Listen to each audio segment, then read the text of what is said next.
Hello and welcome to episode 25 of the Lorefield podcast, the podcast for Starfield lore and news discussion. We're now counting down not the months, not the weeks, nor even the days until the Starfield Direct. We are counting down the hours until 30 minutes of juicy Starfield goodness blesses our monitors on June 11th. I'm your co-host Mitch alongside proud Todd Howard cardboard cutout owner Lexi. Hello. And Mr. Buff Tough and Stuff Red Wolf. Oh my goodness, that caught me off guard. Thank you for having me again. Absolutely. We have a letter to introduce our next guest. Let's see here. Oh, it's from Todd Howard.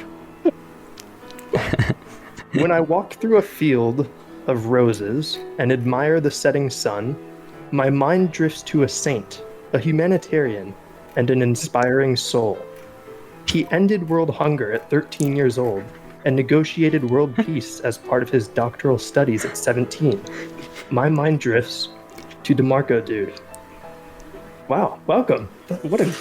Listen, Todd, you and I can have a conversation and talk about how amazing I am, and I will listen all day, every day. You have Mitch's address and you send it to him for some reason and not me. That's totally fine. You just want everybody to know.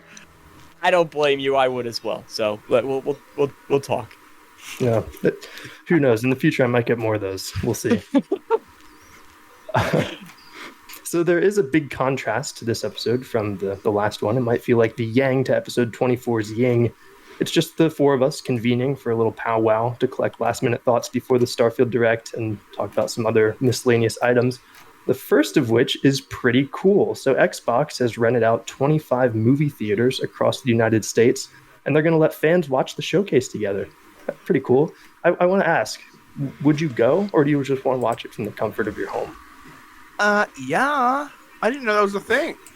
That's dope. Yeah, travel across the world, spend $2,000 for hotel rooms and gas and excuse me, everything else to go. Yes. Yes.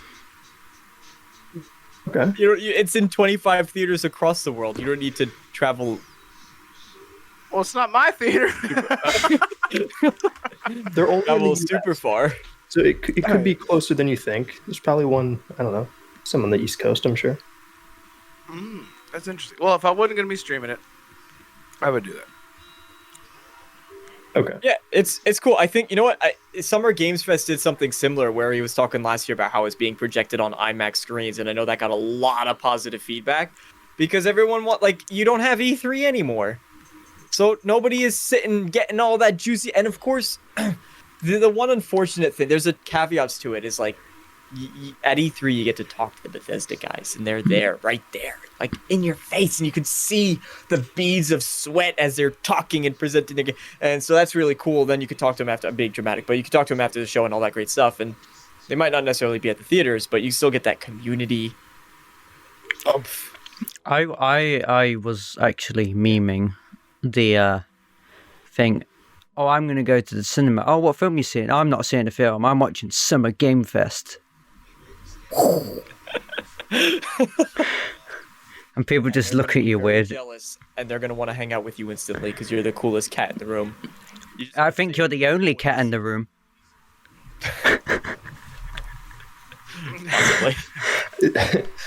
Is there an element here with them renting out 25 theaters across the country that Xbox is confident and they want people packed into those theaters to see the epic thing that they're going to show? Or is this more of a procedural, they're holding a big event, so they want people to see it? Is there kind of a, almost like a cockiness, like you're going to put your ass in this theater and you're going to love what we show you? So for example, if I go out to an event that I am excited for and I put time and effort into something that has everything to do with that event, I feel like I would be much more inclined to stay excited about it. So if people are going out that are potentially content creators and they're going to go out to talk about what they saw and how they felt about it, their energy would probably be a lot higher because of the time and money or whatever that they invested to cut out for this in-person event. I think that is the benefit to things like E3 and stuff like that, just being there in person sort of elevates your excitement. So yeah, I think there is a bit of like, I don't know, that I feel like that's my main takeaway from that. Yeah, I mean, absolutely.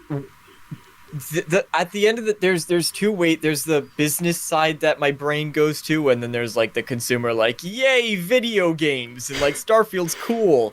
The business side of me realizes that Microsoft is paying all these theaters, of course. We know this. They're paying these theaters to rent out the space to have, and then they're going to be charging tickets for people to come in. And so the theater makes money that way, and obviously Microsoft gets a cut of that, or Xbox and Bethesda, whoever. So at the end of the day, this is a business decision. This is a plan to get people excited about the game, to get people more invested. The super fans will hopefully go and travel to see it. Content creators maybe as well will go out and see it and give their impressions. And then obviously it's open to just, whoever wants to, which is part of the one of the awesome parts about it is anybody can go in and experience that. So at the end of the day, it's a business and a marketing move. I think it's 25 theaters. They're probably very strategic. Do we know which theaters they're at, or no? It's just 25 theaters. I don't have that handy. Okay, so I'm assuming it's very strategic locations. Like they'll be near Manhattan, and there'll be a couple in California and LA and places like that. So you're not going to see it in Kentucky, or sure. Minnesota. Right. Maybe Twin Cities. Maybe. I don't know, I'm a geography dork, so that's the kind of stuff I think about.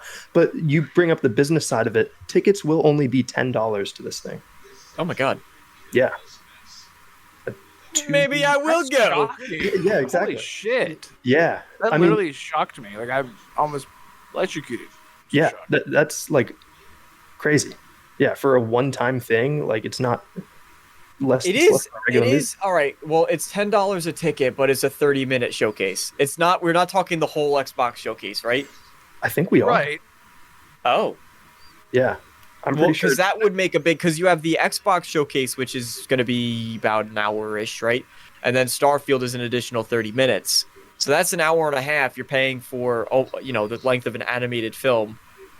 But obviously gaming themed for $10, like that's an incredible deal. If it's just Starfield for 30 minutes and $10, then it's like, all right, is it as good of a deal? Like, are we looking at it like, holy crap?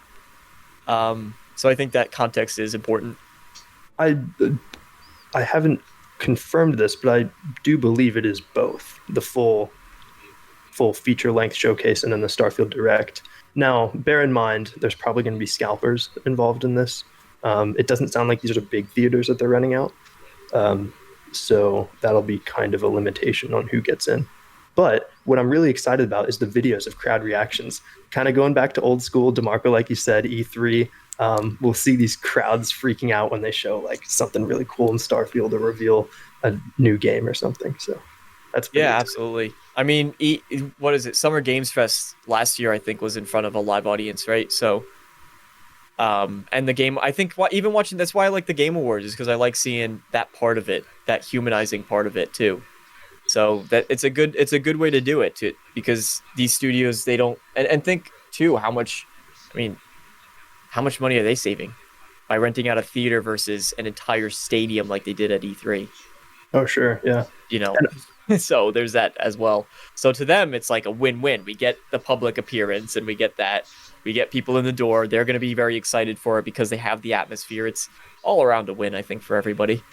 Yeah. For those giant showcases in like the Dolby Theater and stuff, they did charge for those, right? I never even looked at pricing or anything like that for those. For E3 or for like Summer Games Fest when it was done in IMAX, or for like BE3 and the showcases of old in E3.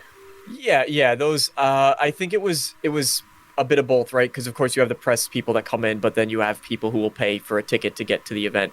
Gotcha. I think part of that is because you pay the ticket price for E3. And I mean, I never went, so maybe I'm a little bit wrong on this, but you pay the ticket price for E3 and then you can get access to certain events. Sometimes I think you needed to have like known someone, like you needed to be invited, for example, to be E3 possibly, Other times it might have just been first come, first serve. I'm not exactly sure. It's been, if you think about it, it's been a long time since the last E3. What, 4 years now? 5? I think 4, yeah. So, yeah, memory's already starting to fade, how it worked. But yeah. Cool. Interesting. I'm excited to see, like I said, the videos that come out of that. Speaking of the showcase, we talked a little bit about it in episode 24, not super in depth.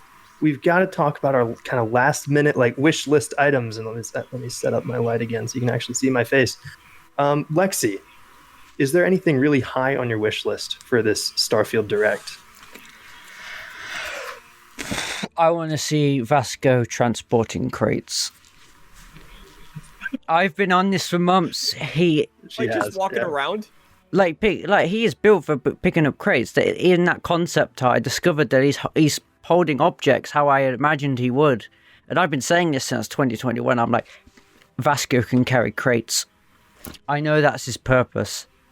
He's gonna, go around carry your crates of space skooma, Aurora. I just want to see Vasco. Yeah. It is pretty awesome how you latched right onto that like weirdly specific thing and you were right on the money with it. Yeah. I think it's so cool. Like literally our first episode after that Vasco video, Lexi was like, he looks like he could carry a lot of crates. And then months and months later, we come to find out, yeah, that's what he does. I think that's I like how that's the first thing that you went to. There's infinite amounts of, I mean, Starfield is a game of infinite possibilities, but the most important it's Vasco. Crates. Yeah. But specifically, it's not, you didn't start with Vasco, you started with Vasco carrying crates. Yeah. Like, seeing more Vasco, I think is like, okay. Vasco carrying crates is very wholesome. Yeah, I mean, I feel bad for him because he has to carry it, right? He can't feel it. Yeah, if you make him, he's your companion. Yeah, but he's my friend, and I don't want to hurt my friend. Okay, well. Wolf's like, okay. When I'm playing a Bethesda game, the best part is hurting my friends. Don't you dare. And anyone who hurts Vasco has to go through me. Just saying. Okay, Think of all of the fun ways you might be able to attach jetpacks to Vasco and then blow them up like the people in the trailer. Yes. You just see a ragdolling. If like the planet's got low gravity, Vasco's just ragdolling in the air.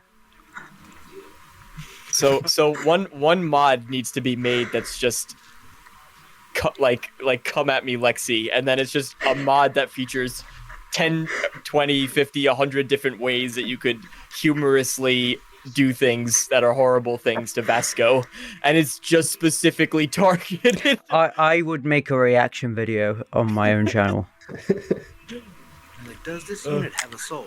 I would be like the Markiplier crying meme. Oh my god, I love it. I'd just be crying over it. And then conversely, someone needs to make 100 ways to appreciate Vasco, so it balances itself out. Can you pet Vasco? You cannot pet Vasco. I will. That needs to be a mod. Pet Vasco on the head. I want a tiny version of Vasco. Like imagine him as like just a little like a BD. Oh, do you mean like the Mini Liberty Prime mod? For Fallout 4, there's a Mini Liberty Prime mod, and he's just overpowered because it's Liberty Prime but tiny. Oh yeah. Probably like that, yeah. Just tiny Vasco running around. I can do that, yeah. Shooting laser beams. That'd be great. DeMarco, I remember last time you were on the show, you talked about what you want to see is how we've seen all the pieces of Starfield, and you want to see all those pieces put together. And I understood pretty well what you mean by that. Was there anything else that you're kind of itching to see on June 11th? I want a heavy focus on the elements that Todd Howard has explicitly stated. This is what we focused on we want to focus on more for our games. And some of those include the choices. right? So he's talked about we have this dialogue, we have this great dialogue system. Well, how meaningful is that? And I wouldn't mind. I don't expect this to happen because it would really slow down the showcase to a walk. But just on a personal level, I would not mind seeing Todd explain these are the 7 different dialogue tree paths that you can go down because we really put a lot of effort into the dialogue. The NPC reactivity, I think, is the biggest one. So he's constant, or even Will Shen mentioned during one of the it was one of the Into the Starfield videos. He mentioned, one, the NPC reactivity is something we've heard Todd say, but Will Shen talked about how your companions will take notice of what's around them and they'll respond to the environments and the things that you do. And so those features that we've been told are better, I would like to see apart, like within the context of everything getting, what I've said previously, but those things shown as well to kind of add on, I guess, so I don't repeat the same thing again. Okay. Okay. So I kind of last night, in episode 24, I kind of broke down the possibilities of what we might see into narrative details. So like more about the main quest, basically, gameplay details, like combat and ship flight and stuff like that, and mechanics. And I think it sounds like you're most keen to see more about the mechanics of like the nuts and bolts of how this stuff works in the game. I want to know that it just works, Todd. It just works. Beautiful. I want to know that it just works. Yeah, I mean, listen, we know the combat, and to be fair, like, even I think if you listen and look really closely, like, it's very reminiscent of Fallout 4. It is.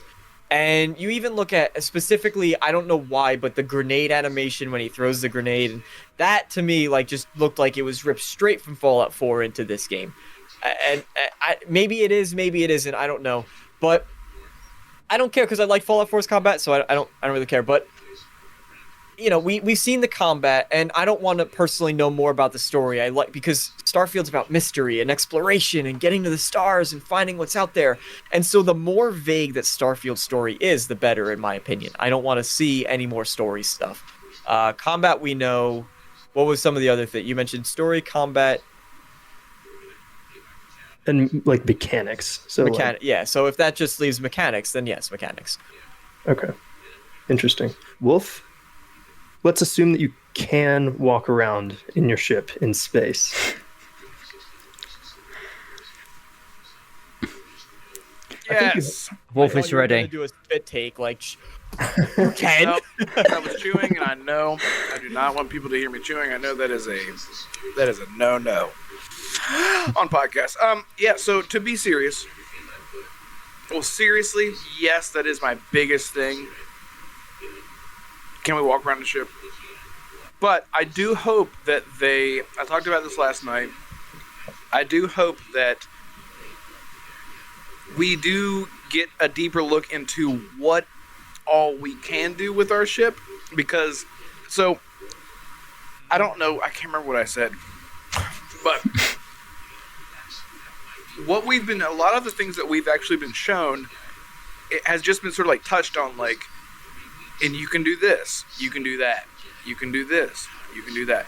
Now I want him to say, yeah, right. You can have a crew. You can have someone pilot the ship. I want them to say, we've told you about these things. Now let's show you what that means, how that works. So, shipbuilding. So what happens whenever I attach a piece? Okay, like I've said before, I believe that the interior of the ship is one cylindrical, it's just one rectangle. Imagine just a big rectangle.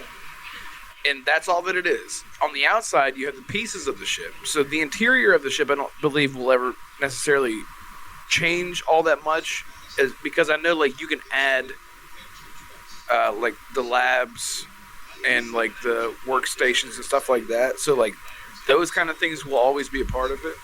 And someone just stop me if something is if I'm wrong about this. But like the base part of the ship is like this. Imagine like this long tube. You got your entrance, and then you got the middle part where everyone's walking around, and then you got the little area right before you get into your cockpit. I want to see how all these different pieces work Like, what can you do? What happens whenever you hire someone? Does it add a stat? Like, I just hired 2 dudes to maintain my defense systems. Does that mean that now my ship has plus 10 defense, or like, what does that mean? I want to know if I hire. So I said this last night. So like in Skyrim, how like you can hire mercenaries. They're just called mercenary, but you can also hire some other NPCs that are named, that have stories, that have more dialogue, but you hire them in the same way.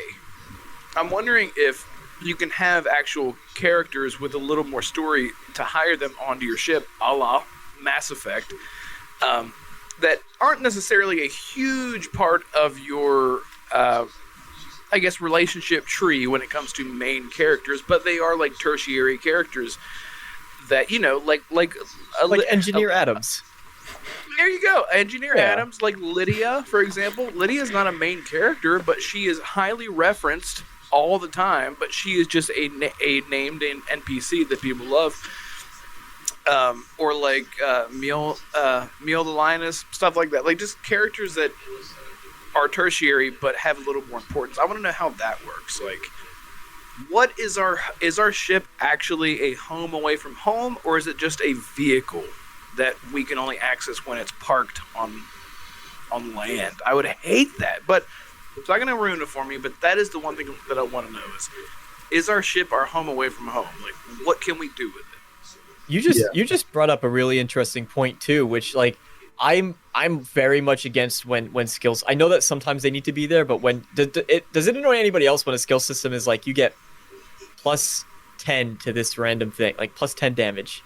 Like, oh yeah.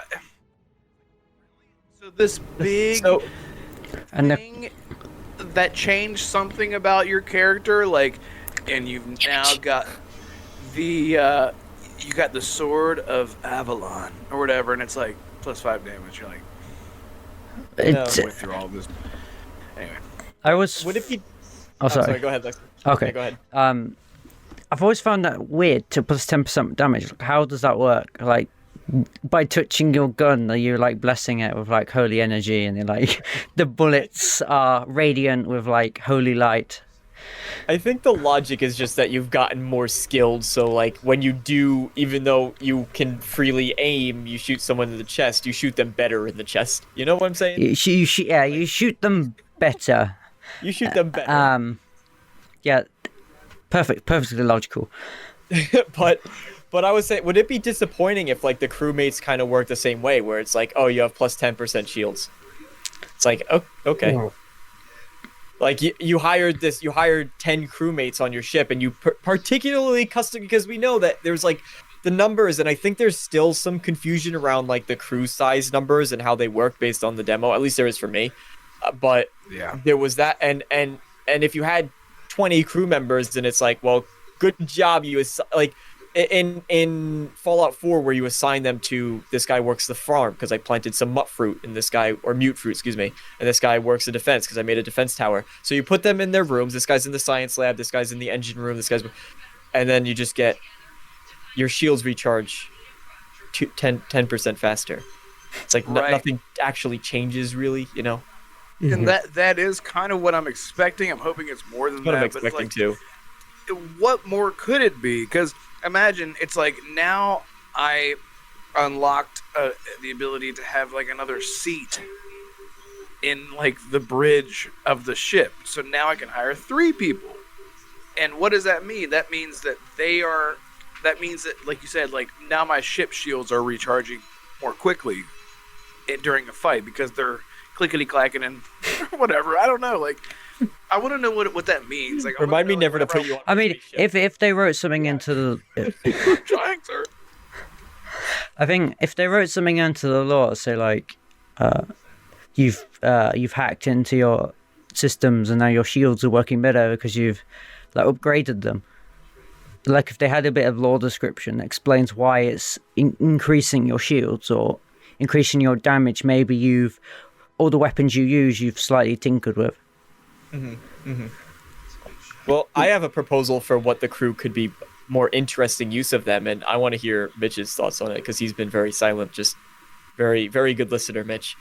The one which thing is if you send them on missions for you.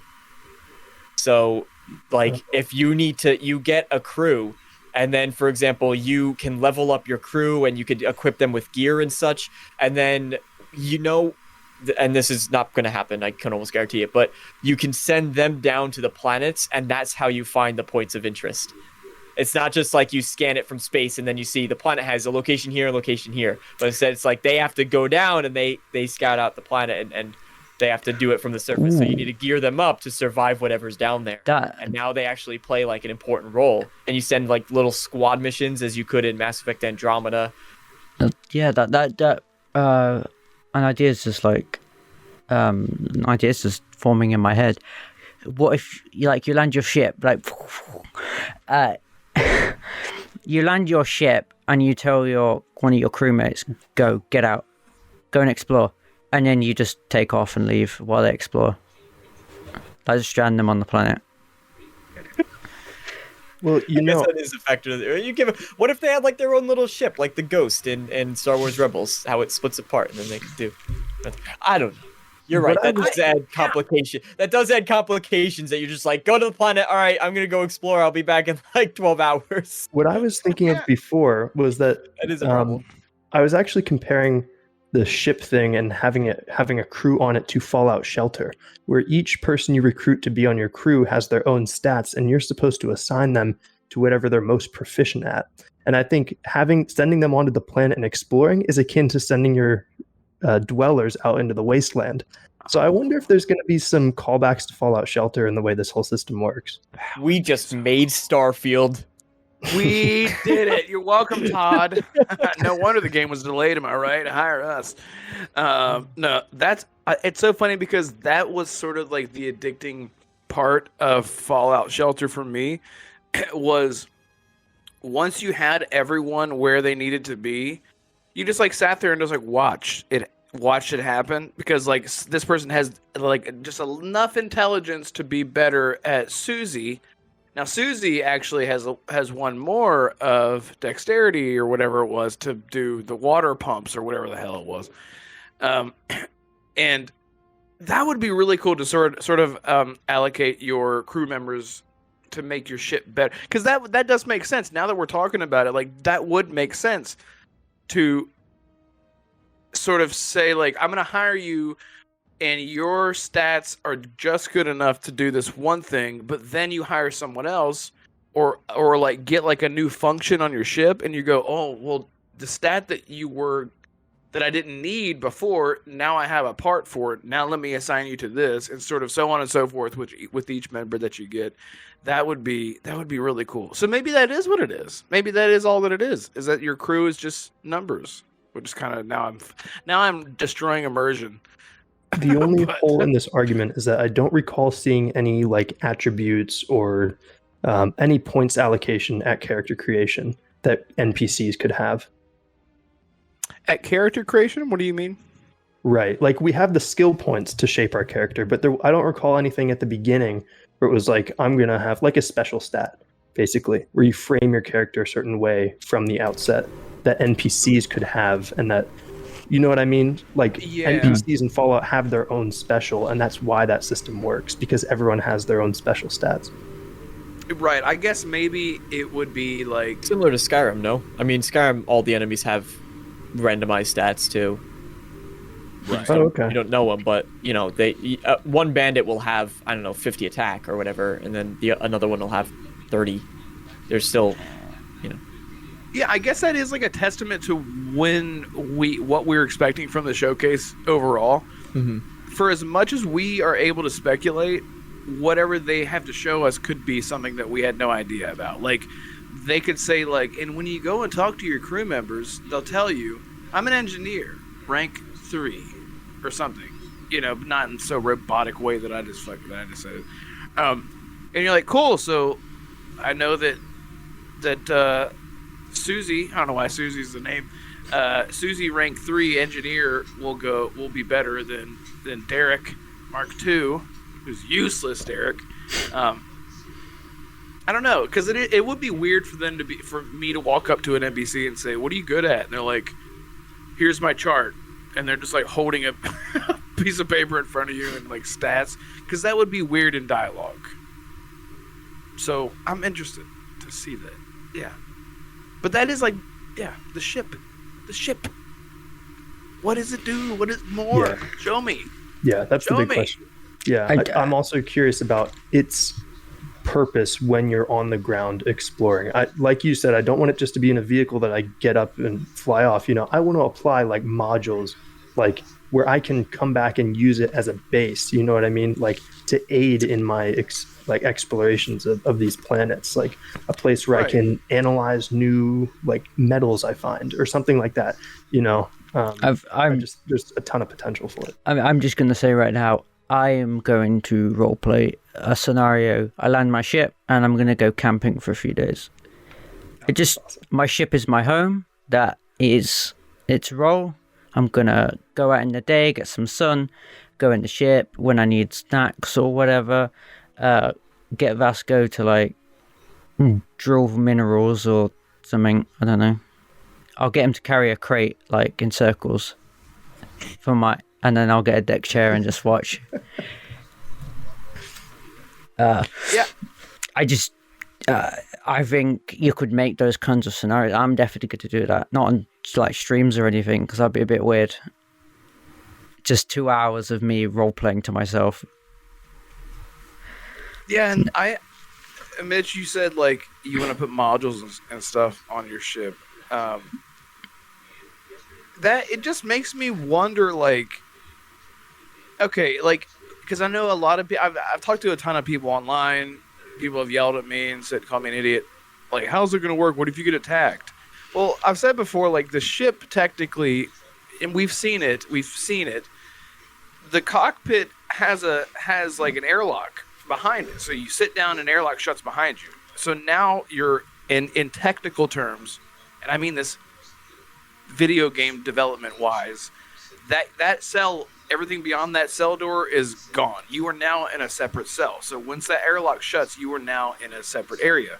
So if you start to be attacked or something, I could see where like your entire ship like lights up like red alerts, like you're being attacked, like get the hell in your ship. Not to say like you're gonna like blow up if you don't get in your ship. It's like you're not that far away from your cockpit at all times. Your ship is not terribly huge. It's not going to take long to run to your cockpit. So I could see that where it's like, oh, I'm being attacked. My red alarms are blowing up all over my ship. Run to your cockpit. Jump in there. When you're just floating around in space is what I mean. I don't know. I just feel like there's so many ways around it because I am a game developer and I know everything about it. So I know exactly what I'm talking about.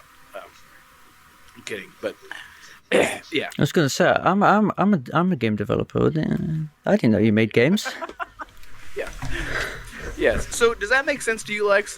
What I'm saying about like away one area from another? I think it would be very complicated. The way I see it from Bethesda's past is the ship you land with is a static object outside the landing animation. That would be an object with an animation attached to it.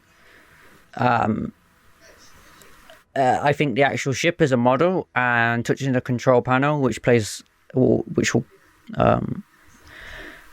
scripted, like an animation tied to it, I guess. And then I think that's essentially like opening a door in Skyrim. It's like a teleport. And that teleports you to the vehicle ship, which will be under the vehicle part of the engine where power armor goes in Fallout. Fallout 4 and 76, not 3 in New Vegas. The kit classes that as a vehicle, so I imagine the ship would be classed as a vehicle for the one you can fly. And then I think the entire thing will be loaded for you, and I think whatever you've done to your ship will be like a copy and paste because it's modular. So I think it will just swap the static modules around. Because you could turn any model in the kit. If you just copy what the texture is, you can just... Well, you have to extract the textures, and if you want to... You just select the textures. You have to extract them to find the name, then you have to click it, and then you have to click in the file while it's in. That's what I remember for a special edition. I'm rambling about this, but I think the ship you land with is a static model. Yeah, it's almost like I don't know if we're getting too tangential here, so I'm not gonna speak anywhere after this. But it's almost like the Fallout 76 camp system, how you could just pick it up and move it, and the ship is in a way it sounds like you're describing is functionally the same. It's just it's saving that and then just in this case, it's the difference is you get a landing animation and then it's loaded. The ship is loaded on the ground. Yeah, Kit just plops the static ship. Your static ship, so there'll be a bunch of variables. So the way the engine will say it is like your ship has X and Y attachment. So this static model needs to have X and Y. Is it this base model ship or is it this one? Did they get this ship? It's basically like a save file where it's just gibberish code that just tells the engine. Because I think that's pretty much all a save file is. It's just instructions to the engine. Spawn the player here and give them these items. Do this X. These X quests are done. That's all it is. So, I think it would be kind of similar. If I were to picture it. I was sorry. I was going to say real quick. I think that is kind of what I was saying. I don't have the terminology or verbiage to sort of say what I'm trying to say. But I think what you said is exactly what I mean. Like once you're out of your cockpit, it loads into what you're saying is the static model interior of your ship, which isn't doing anything other than rendering an outside. I think on the world, even when you close the airlock door, it's still loaded because it's just a static object, and it's just got a bunch of animations tied to it. Exactly. Yeah. Yeah, so yes, so that's exactly yeah. Mitch. In talking about the functionality of the ship, we had a comment from a listener, Curious Malika, on the last episode. Several great comments from them, actually. But I thought this one in particular was really pertinent to this conversation. They suggested there should be a Missives Board in the game. They said this should 100% be a thing in a space game where you have space legs, a shipbuilder, flight mechanics, and economic burdens. These devs are all around my age. They've all played Freelancer. Love it. Your ships, there should be many, should act as tools. And the basic Freelancer-style job board should give you your organic grind. It doesn't all have to be epic questing. It can be a simple mining job or a protection run or a bounty or an investigation or whatever. But I love this, using the ship as kind of a vector to give you radiant quests. I kind of dig that. You just... sorry. Immediately. That's like my favorite mod in Skyrim. It literally... I use the missives and just vanilla walking up into a bar and being like, hey, got any news for me? And they're like, no. But just to have a reason to travel from point A to point B, knowing that whatever I meet along the way is really going to be the adventure part of it. And I feel like just having objectives, because people can say that's just going to get boring. It's like, well, you know that things are going to happen in between your very small mission. But like you feel like you have a lot more agency. If I like go to my computer and say what's going on, and they go, "There's a bounty." I want to be a bounty hunter, so bad in this game. And they're like, "There's a bounty on Neon," and you're like, "Okay, here we go." And like, I don't know, like whatever happens in between there is going to be the adventure. Then once you finally reach your objective, you're like, "I did it. Now what's next?" And it's just like the carrot on the end of the stick, if you will. I love that. Yeah, I think that's especially like with the fuel system too, because one of my big concerns that I've voiced very vocally all the time is just kind of the massive amounts of space. You're not getting the walking from point A to point B. Now it's zoomed out, so now you're flying. But I think that's actually one of the massive, in a weird way, benefits of the fuel, that you can't jump so far. So that way it forces you to stop in between and have those adventures. And then the way I always play with the Missives board or like the bounty board mods too is like, I will have my main quest. Okay, it's over here. I'll pick up whatever bounties and stuff that I can. And then I know oh, well, I got to go over there to complete a bounty, but it just so happens that my main quest, so my end goal is always the main quest. I don't, and that using it as the supplementary content just flushes out, and then it happens to take you to an interesting location that has a dungeon with a whole story attached to that dungeon where you get captured by a mage and whatever else happens in Skyrim. Yes. And Starfield has an opportunity to do that even better. You nailed it. Better. Yes, exactly. I want to see that even better. And then I want to go to the Space Tavern and ask for jobs there. And then they say no. And they go, here's We don't serve your kind here, Jedi scum. Yeah. Oh, sorry, wrong franchise. As I wield my lightsaber mod. exactly. Laser sword. Day one with my X-Wing ship outside that I also... Fast forward in the future, I'm recording lore footage for whatever lore topic we're covering, and there's just like Darth Vader in the background with a lightsaber. Okay, how cool would it be? Listen, all right, mod. You have the Star Wars, the entirety of Star Wars, like the whole story going on in the background, and you play as like whatever character you want, and then you just see the Death Star and like them raiding the Death Star. You hear Han Solo's in the distance as he goes in and Right. he beats, And you're just like flying by, like clears the way, and you're flying by like the scene in the Family Guy episode where they make fun of National Lampoon, and they're driving by. They're like, "See the Death Star, kids?" And then they explode. They're like, "All right, roll them up, roll them up." Oh, yeah, exactly. I love that. It's so good.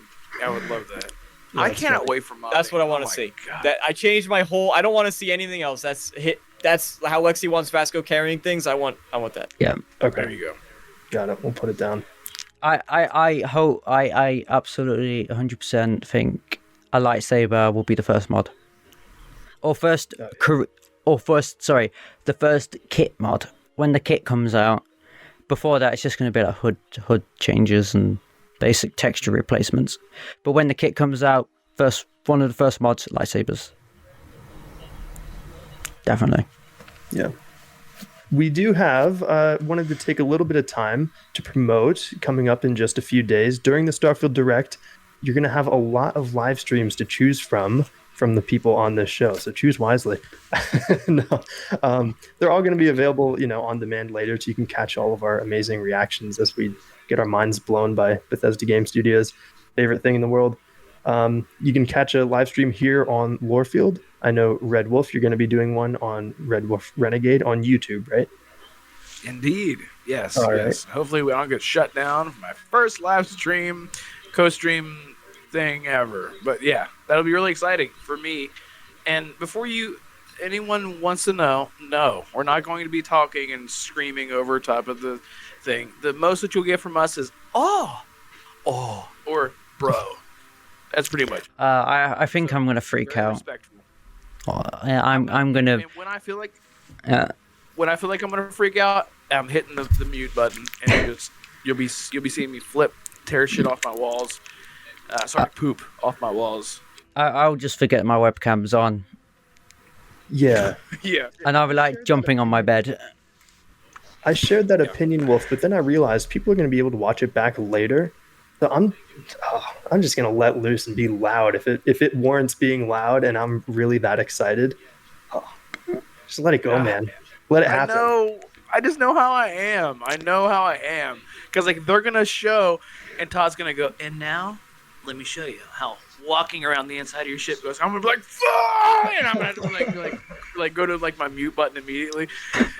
Just stuff like that. I don't know. Yeah, just I'll be streaming it. Wolf just gets his weights and he just starts exercising furiously. Just like starts deadlifting straight away, just like Veins bulging from his neck and face. Ah! I'm just on my I'm just like blurred in the background. It's I love that. comes back to the webcam just absolutely jacked. Yeah, I'm just like veins popping out my head, my neck, like DeMarco said, just turning corn. Yeah. And you just return casually like, so how's everyone doing? So, everyone good? That was cool. Yeah, that was pretty good. Damarcodude, you'll be streaming it as well. And your YouTube channel, right? Right on YouTube. Yeah. Will it just be you or will you have company? No, I will be streaming it solo. Nice. Okay. No, figured Arcane would Han. jump in with you. Okay. I am so excited to go back and watch both of your reactions. Yeah, it's going to be super fun. So all four of us, you'll be able to see us react in real time to the direct. Just have all of it on simultaneously. All of it. I'm gonna do a compilation of me and Mitch because I know I'm gonna say something stupid like I'm not gonna get hyped at the collector's edition, and then I'm gonna start screaming as soon as it's like they reveal it. I'm gonna be like, oh, I really need that. Yeah. Well, I've said before. I don't know if I told you guys, but I know that DeMarco knows, but I am actually letting my Game Pass go. It expires in October after 2 years because my Series X came with Game Pass Ultimate, so it expires in October, which is just a month after the game comes out. And I was like, you know what? This gives me an opportunity to buy a steelbook and the physical edition of Starfield. So if they do show the game and then it has a sweet collector's edition, that'll be even more. I'm not going to get it. It'll be sold out immediately. I'm literally gonna have. But I don't want to go on tangent. Okay. So. Oh, you want me to? Oh. Sorry. I'm literally gonna have OBS half one screen. Other half is literally gonna be merch store or like my local retailer, and it's spam F5 the whole time. So people are gonna think I'm doing something weird underneath my desk. I'm not. I'm just spamming F5, and then on my second monitor, that's gonna be all stuff. That's okay.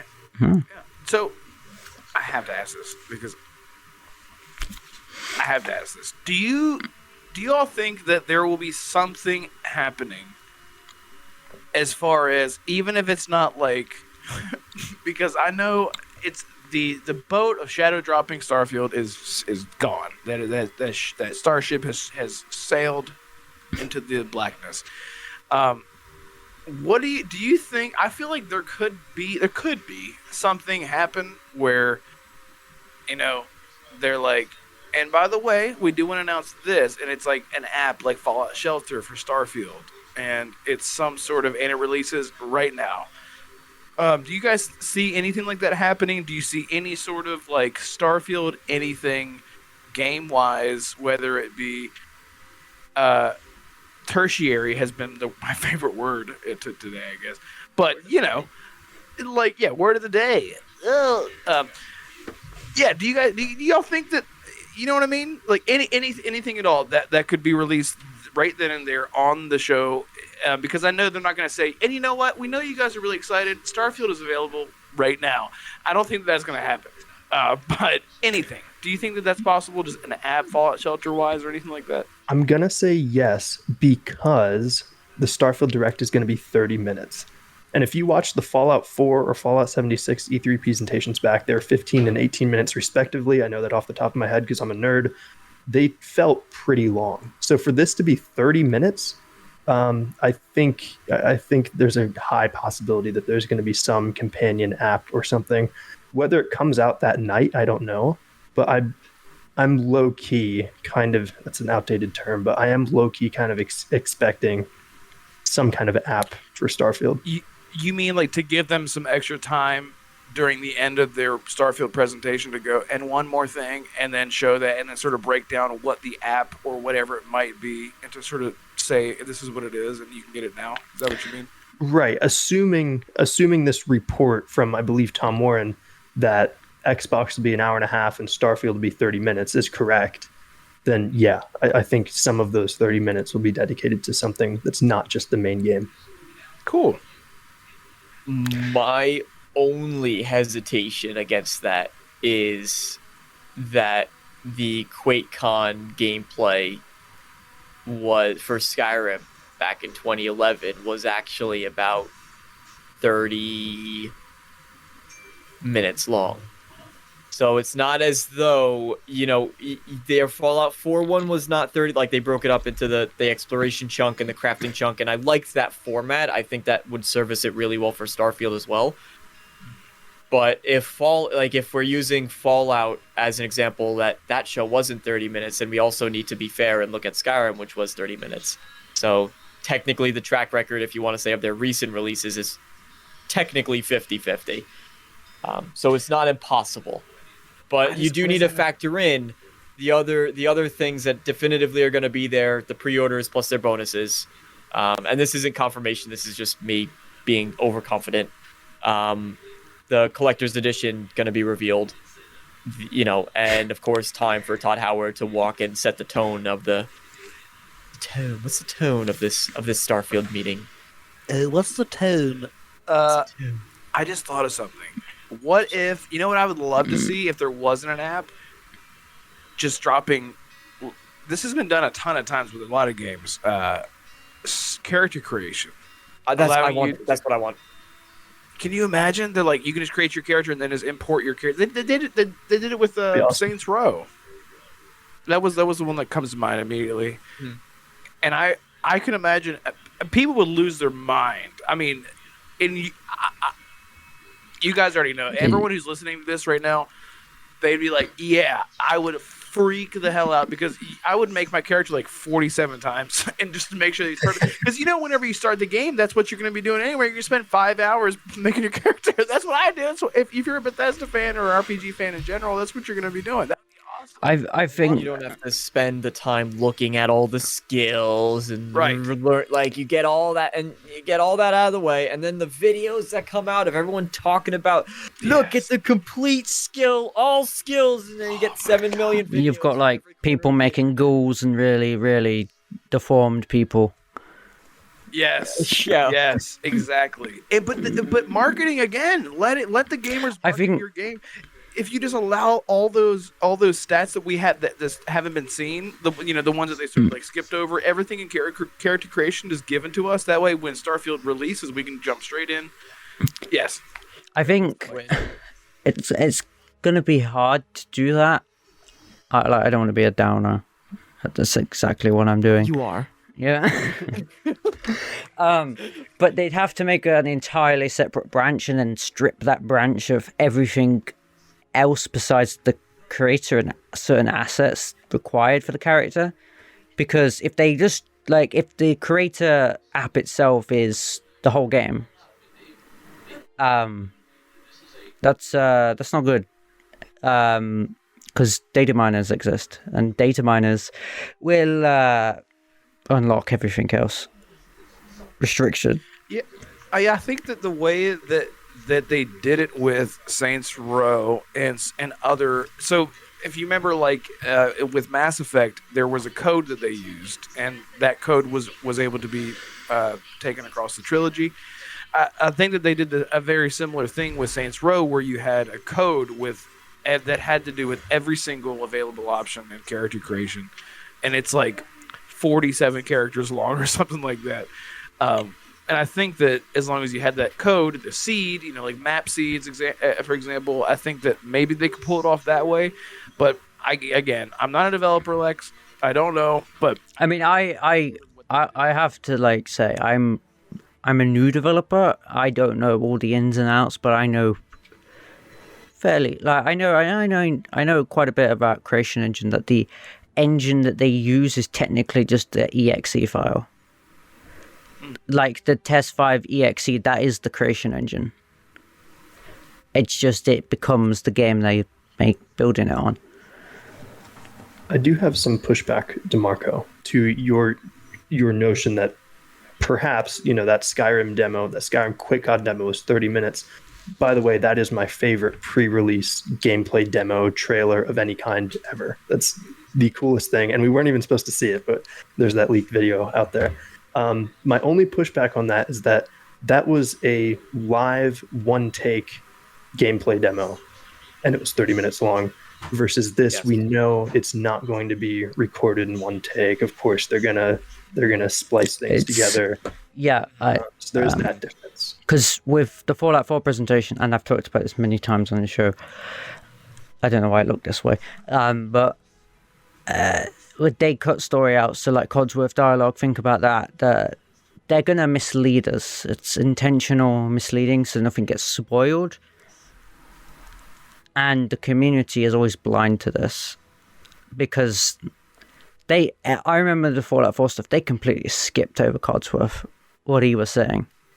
Because he said nothing interesting, but in the actual game, the conversation you have is about Sean. So that conversation was something more, but nobody noticed, or nobody appeared to notice. There was just like small things they changed the story for that demo. So they're going to cut things out. They're going to like maybe give them access to all the upgrades so they can like show it off instead of being restricted like we would be, probably. Because they'd have a character pre-made. I think for Fallout 4, Todd had a Phil Spencer character for the Xbox showcase. And then he had himself in the actual BE3. So I think they're going to change a lot of the demo, so a lot of it's not going to be what we're going to see. Or things are going to be out of context, or we're gonna look over story elements because they've just hidden it. I think to that point too, they also probably change stuff up a little bit more, or maybe they're just very conscious about what they do show, because they did respond to the Fallout 4 when they kind of showed leaving the vault for the first time, which is a big moment, and they did. I remember after that they were saying like, yeah, we probably shouldn't have done it that way. So just they might put extra emphasis, to your point, on what they do and don't show. Interesting. Do you think that Crete is the most Bleak Falls Barrow example that we'll get, or do you think that they will go with a more Bleak Falls Barrow demo in Starfield? Do you think they're going to run us through? If they use Crete again. That makes no sense, but at the same time, I know exactly what you mean. Yeah, well, because Crete was like a very quick cut, like boom, boom, boom, boom, and now we're here, and now we're here, and now we're here.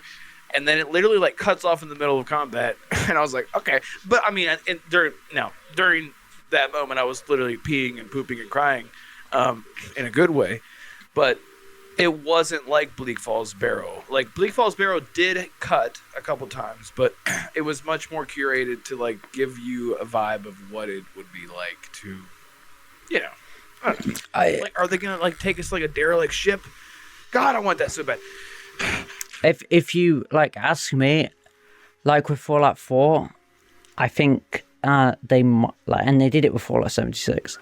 I think they're gonna show the tutorial of you being a miner, but they're gonna cut it like I was saying about story spoilers. They're gonna hide stuff from the player, cut out parts of the conversation. I think it's gonna be up to the point where we have the vision. It's just gonna cut, and then Todd will talk about something else, and then we pick up in a mission.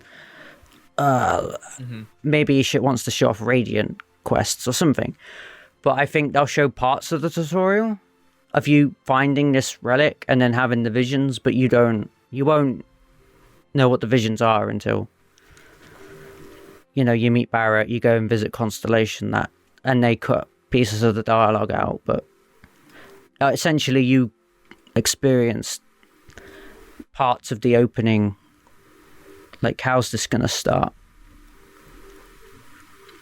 With skipping over the step out moments, which there's 2, so they could spoil 1 and leave. Oh, I don't even want that. Yeah, I don't, but they could do that. It's so much fun to speculate about what they are, but I don't want to know what either of them are. I think it's getting your own ship and then taking off for the first time, because I think when Barrett comes to you after you've had the visions, I think you hitch a ride with him and you don't get to fly that ship. That's a scripted moment. That will be Barrett takes you to Constellation, and then you get given the Frontier. And Vasco. Vasco's like your babysitter. You're a new employee, but you take this robot who has a camera. He's going to watch you. He's your babysitter. Okay. If you misbehave, he's got hidden guns. Thank you. Oh, If you That- misbehave, then he's got a gun. Thank you. Please do it now. thank me, Vasco. Whew. Do we If- have any other last minute thoughts besides Spank Me Vasco about the Starfield Direct? Yes.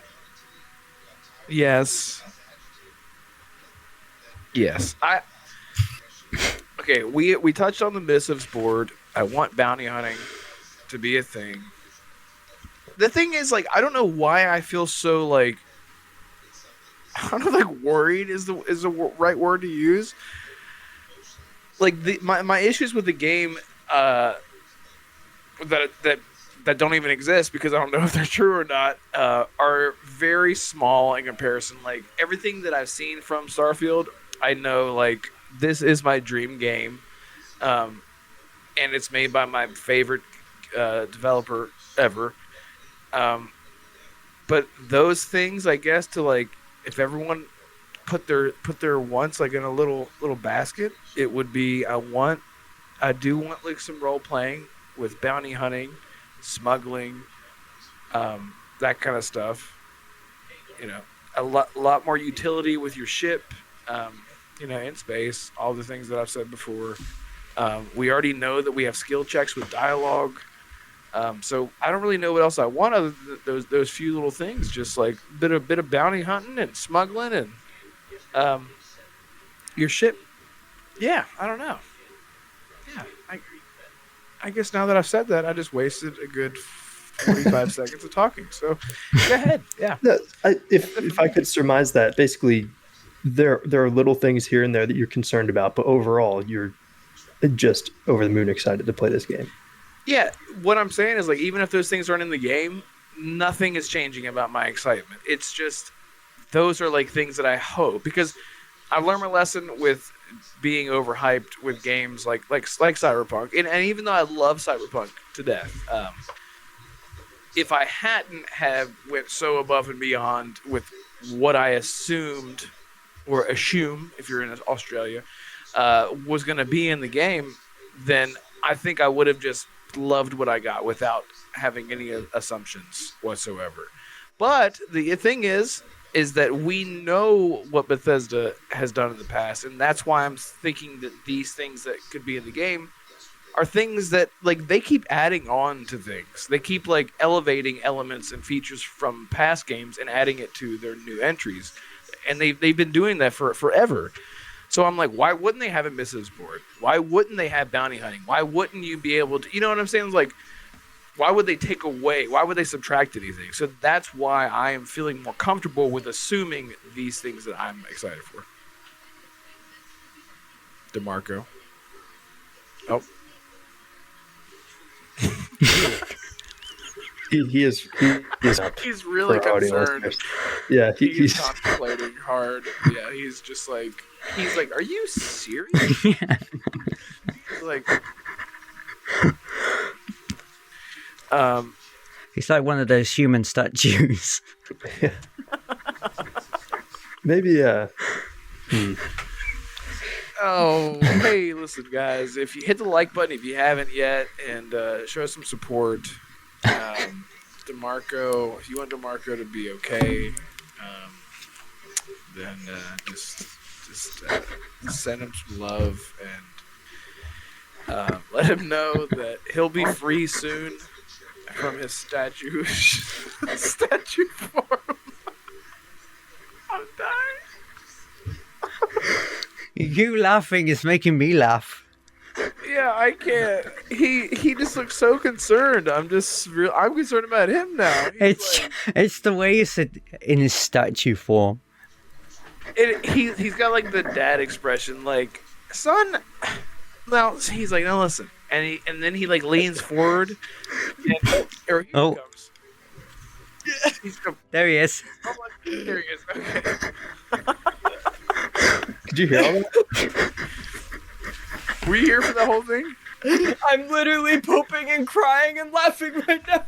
In a good way. In a good way. Oh my god, I could just hear everything you were saying. I couldn't see anything. I couldn't see my frozen face. I just heard the commentary.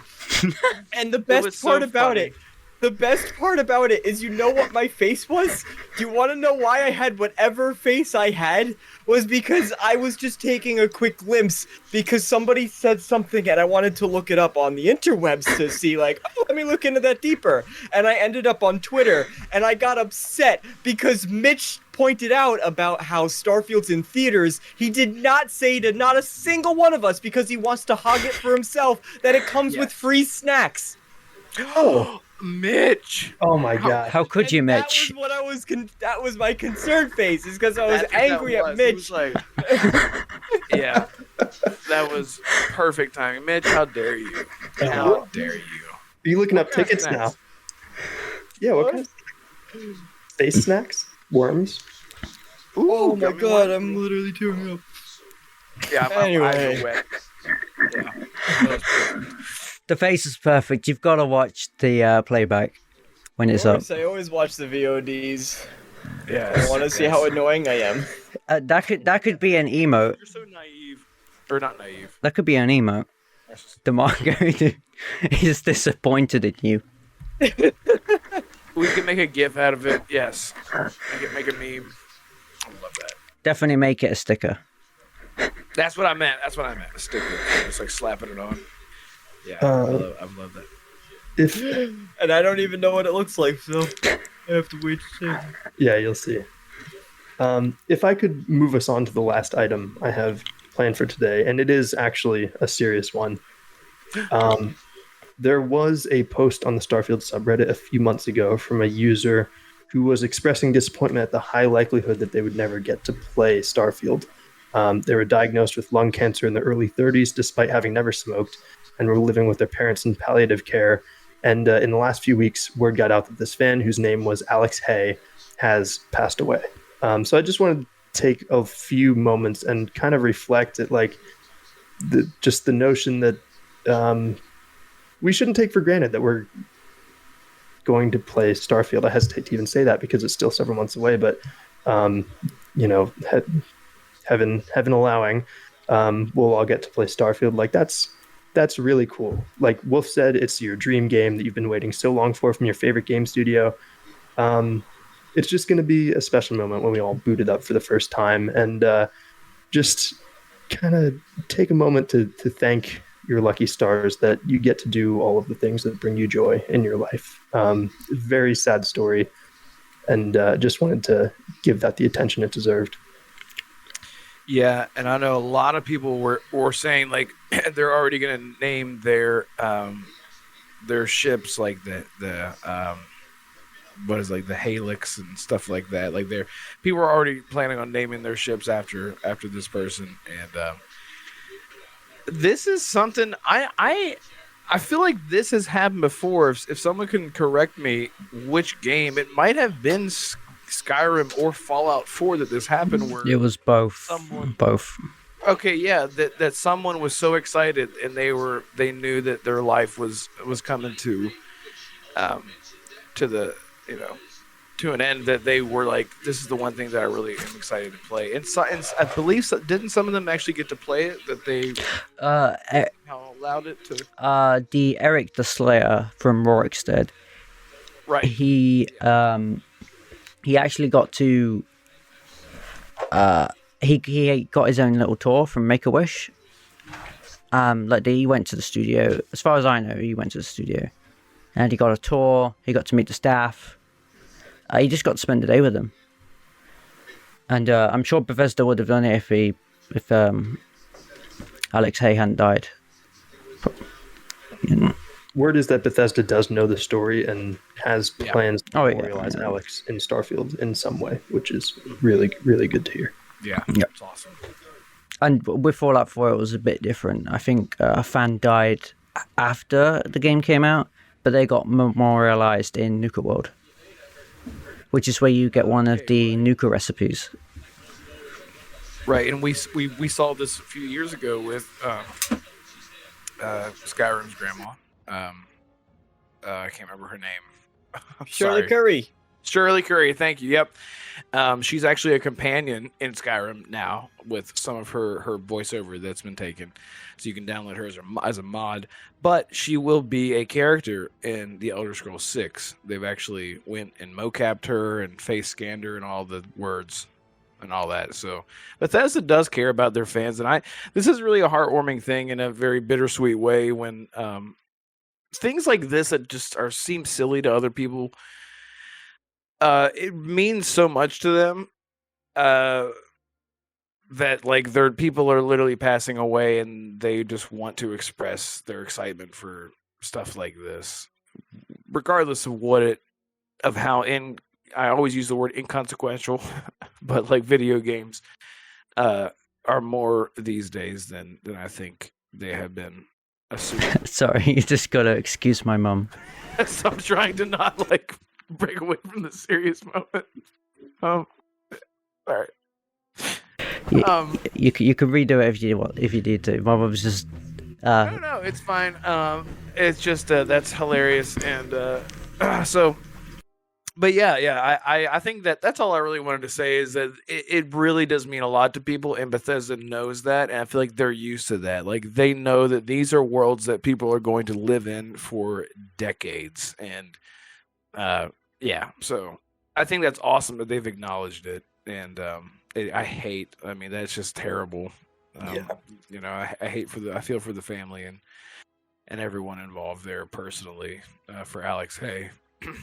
Yeah, and I think one really tragic element to the story is that we always talk about Bethesda games as being an escape. Like we hear all the time stories from people who are going through really hard times, finding peace and solace in exploring the worlds that Bethesda has created. And the fact that he was facing an unimaginably difficult situation and missed out on a brand new Bethesda world by just a few months, I just think is so that just is awful. But yeah.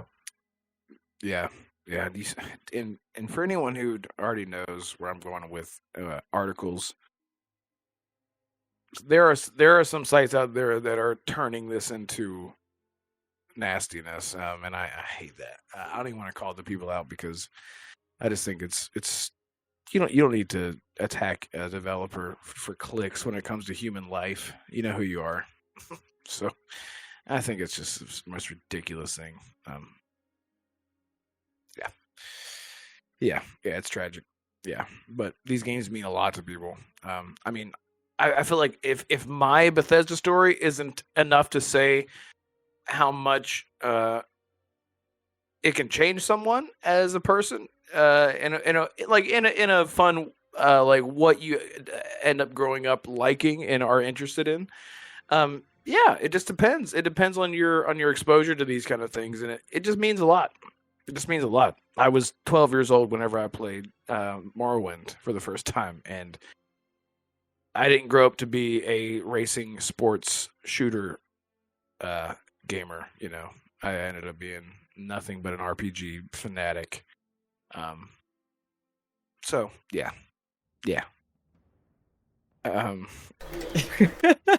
Mitch's laughing got me. Sorry. I saw Mitch's slow grin coming across, and then I apologize to everyone. My mum's decided she wants to do the washing, so she's decided she's gonna clean my bed. Yeah, it's fine. It's fun. I like, no, I think one of the things I love about one of the things I love is everything going on right now. One of the things I love about Bethesda games is like the communities that they can foster. This is making it easy. I mean, we can like take a little break while she does this.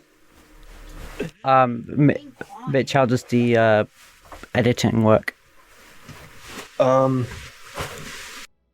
I think we can power through probably. Okay. A little comic relief in the situation. Yeah. I don't think is a bad thing. All right. Well, Yeah. I think that the cool thing about Bethesda games is the communities they foster, because like ESO, the largest Bethesda, he's literally the largest Bethesda YouTube channel, I think. he got married through Elder Scrolls Online. Like he met his wife. And that I know that particular story kind of transcends to a bunch of different games, but you have it's all the little things that Bethesda does simultaneously. So it's stories like that. It's when they celebrated the 25th anniversary of Skyrim and they had all the fan-made stuff that they showed off. It's that. Then you have something like Shirley Curry or memorializing, anybody in their games, whether it's Nuka World or Starfield or the Elder Scrolls or anywhere like that. And even down to the modding community and being so allowing with mods and that type of stuff. Meanwhile, you have other companies that will send cease and desist letters and, target your house and come after you and sue you for trying to show other people how much fun a game, or how much they love a game by trying to improve it. And so all these things make Bethesda one of my favorite companies. And I think that's why everyone else in some way appreciates them as well. So it's heartwarming. Mm-hmm. Well said. I think that's a very kind of nice and, well, not nice, but a kind of a sentimental and reflective way to end this episode of the Lorefield podcast. And ending it on a pretty serious note. However, do remember that all 4 of us will be live in some capacity on June 11th for the Starfield Direct. Damarcodude, where can we find you? Twitter.com/Damarcodude, YouTube.com/@Damarcodude. And those are my 2 residences. Those are my homes. Beautiful. Wolf, where can we find you? You and everyone else can find me at Red Wolf Renegade on YouTube and Red Wolf Renegade on Twitter. The only Red Wolf Renegade on Twitter. Baby, way to get your handle, my handle. And I stream with DeMarco as my I gotta be careful what I say. Panel member of mine. That every single Tuesday. My God, what time? What the hell time? 6 p.m. to 8. I'm not even gonna say what time anymore because Eastern time. Every single thank you. 6 p.m. Eastern time to whenever the hell the show ends. Live every single Tuesday at Red Wolf Renegade for the Renegade Realm podcast, and we talk about all things gaming, everything gaming. And if anything changes, it's because we like to go on tangents, and that's not my fault. But that would be great. And join us there. Be a part of the show. We love interacting with you, and I'm excited to see you. I'm looking at you. Yeah. Awesome. And you can find us at youtube.com/Lorefield and Twitter at LoreFieldNet, I believe. And I'm going to do it, Lexi. Lexi, you can be found on Twitter at Dwemerologist. I love your Twitter handle. Had to claim it, yeah. Okay. I love that. There you go. So, yeah, I think that's everything. That was episode 25 of the Lorefield podcast. We'll see you on June 11th, wherever you choose to watch it. And we'll have a podcast shortly thereafter. So, thanks, everyone. We'll see you next time. Bye, all.